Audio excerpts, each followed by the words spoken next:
it was in a slow decline, and we're still monitoring that decline.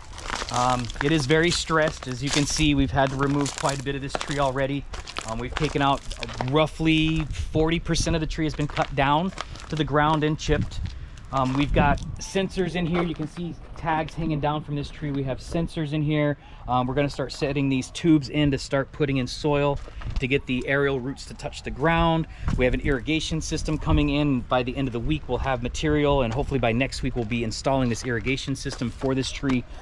We got permission to use the fire hydrants, so they're back on. So we'll be setting irrigation in this tree, 3 different sections. One will be a ground section to basically rotor the ground.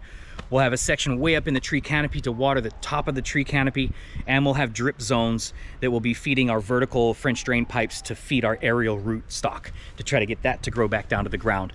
We're going to be setting more air layers to collect more specimens out of this tree just in case it declines further, and then we can replant in this park.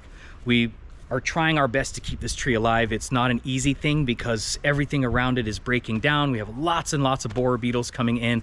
So we have already treated this tree with an imidacloprid, which is a neonicotinoid that goes into the system and fights the bugs from the inside out. So it just basically gets drenched onto the trunk, sucks into the tree, and the bugs stop eating, basically. And that's what we're trying to do right now, is get them to stop eating this tree so we can get it to thrive. I would say we've seen it. We're seeing the twitching of the fingers. We're seeing the toes start to move. We're seeing those things. It's not 100% there. So we are doing our best to try to keep what is intact to stay intact. Hence the vertical pipes to actually feed the aerial roots to try to get more nutrient up into this tree faster. As you can see, we're starting to get into the area that has been cut. So now when you see this much gap, it's not good, but when you see this, that's a good thing. We actually have cambium right here, and right behind you we have more cambium. So it still has life in this trunk.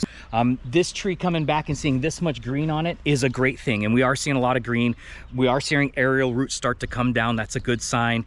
We've just got to get things in to promote that growth. So yes, I see it as a positive. We're seeing a lot of new growth around this area. We're in the middle of triage, literally triage, and we're trying to fix this tree. This tree's been around for 150 years. It'll be here for another 150 years. And we just want to make sure that it thrives